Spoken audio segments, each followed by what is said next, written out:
Hello everyone. Before starting this lesson, try the warm-up. Write an equation to model the following graph. Here we see the water depth in meters versus the time of day. Try to come up with an equation that models this sinusoidal function. Pause the video and try it now.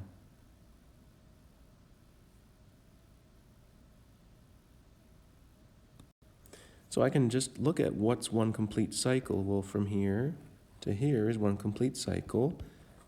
So imagine a box. What does the box look like? The central axis is 8, so C is 8. The amplitude is 6, so A is 6. Starts at 0, so D is 0. And the period is 12 units. Period is equal to 360 divided by K, so K is equal to 360 divided by the period.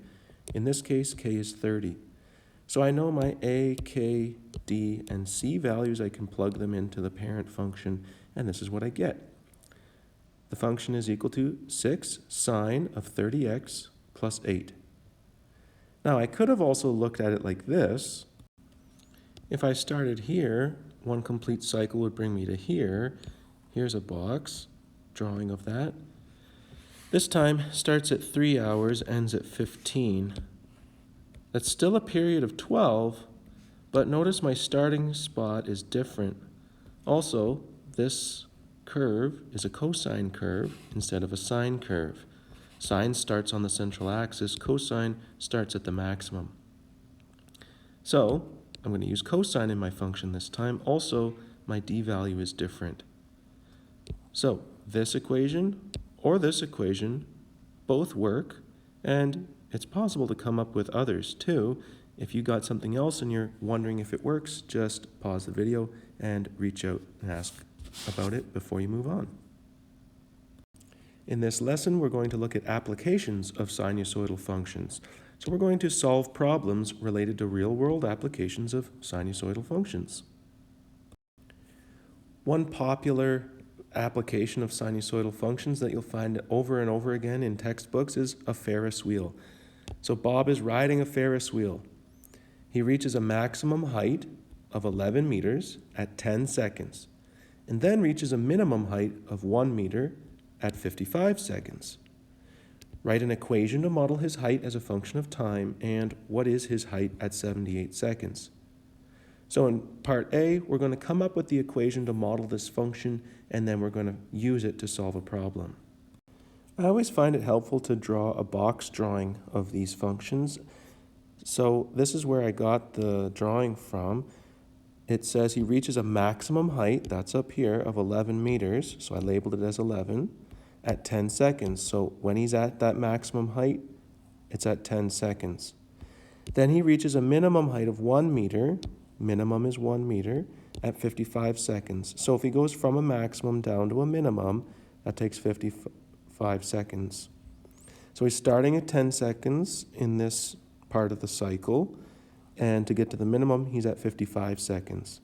This is all the information that I'm given. I filled in the details here. If I'm starting at a maximum in my drawing, and I'm going to end at a maximum for one complete cycle. Now, I don't have values here or here, but I can easily figure that out. I know that the central axis is halfway between 1 and 11, which means it must be at 6. The amplitude in this case, well, from 6 up to 11 is 5. From 6 down to 1 is 5. The amplitude is 5. And I know that the central axis is at 6, so C is 6. Now, from 10 to 55, that's going up 45. That's half of a cycle. So the other half of this cycle, I'm going to go up 45 again, which brings me to 100. So for one complete cycle, starting at the maximum, I'm starting at 10 seconds and ending at 100 seconds. So if I'm starting at 10, that means D is 10. If my period is 90, that means K is 360 divided by 90, which is 4. So I've got my A, K, D, and C values figured out. This is starting at a maximum, so this looks like a cosine curve. So this is my equation. Height as a function of time is equal to 5 cosine of 4 times t minus 10 plus 6. I just plugged in my A, K, D, and C values that I figured out over here into my parent function, and I used cosine because my box drawing started at a maximum, so that looks like a cosine curve. And just like in the warm-up, there's different equations that you can come up with. There are different equations you can come up with for this one, but this has seemed to me to be the easiest one to come up with, just starting as a cosine curve based on the information that I was given. So now let's try part B. What is his height at 78 seconds? So it's asking for the height, that's this, at 78 seconds, that's the time. So really, it's just asking us to find the height when time is 78. So we replace t with 78 in our equation, and now we just do the calculation to find what the height is. So when I just follow BEDMAS, I do in the brackets first, multiply cosine of 272 times 5 plus 6, I get about 6.2. So I can answer the question, his height is 6.2 meters at 78 seconds. So here you have it. Look through the information that you're given. Pay attention to details like what's the maximum, what's the minimum, when do they happen. Then you can start labeling a box drawing. Once you have a box drawing figured out, it's pretty easy to find your A, K, D, and C values. And using those, you can make an equation. And then you can use your equation to solve problems. Here's another example of an application. A pendulum swings back and forth. So here I have a little drawing to help you. A pendulum is like a little ball on the end of a string. It's swinging back and forth. The table shows how the distance from the pendulum bob to the central position changes as the bob swings back and forth. So the pendulum bob is this little ball at the end of the string that swings back and forth. The central position would be where it's hanging here, and we can see the distance from the pendulum bob to the central position changes. We call that the displacement from the middle. Negative means on one side, positive means on the other side. So we can see this large pendulum swings back and forth 2 meters on either side of the central position. And the question is to write an equation to model the displacement as a function of time. So I'm going to challenge you to pause the video and try to come up with an equation that models this displacement. Remember the steps I took in the previous example. I made a box drawing, and I used the box drawing to find A, K, D, and C values. And then I made my equation from there. So pause the video and try this on your own and see how you do.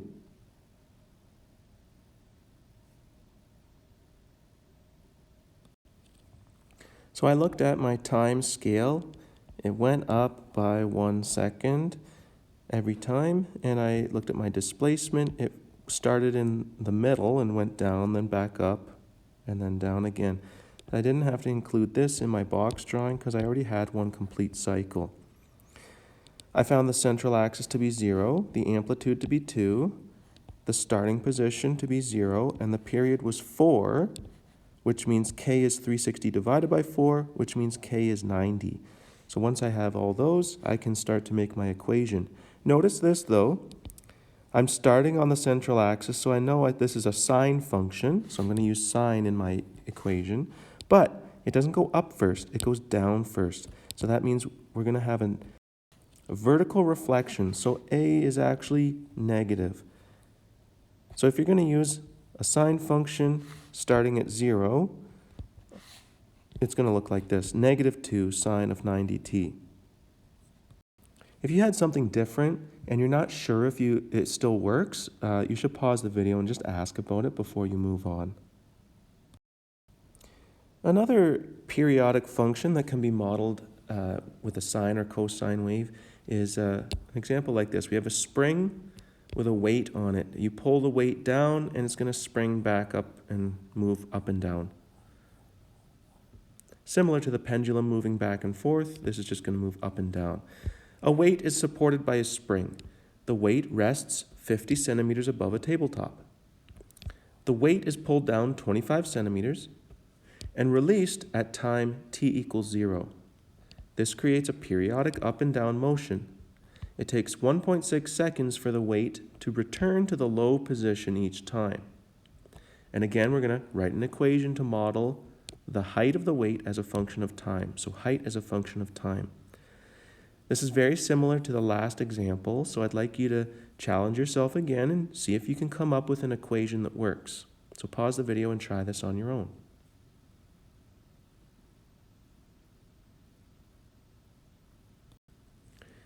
The weight rests 50 centimeters above a tabletop.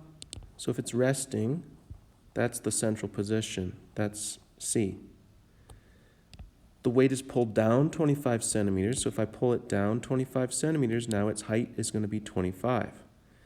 And it's released there when time is 0. So this is where it's released. 25 is the height, 0 is the time. This creates a periodic up and down motion. It takes 1.6 seconds for the weight to return to the low position. So to get back to the low position, that takes 1.6 seconds. So that's the period.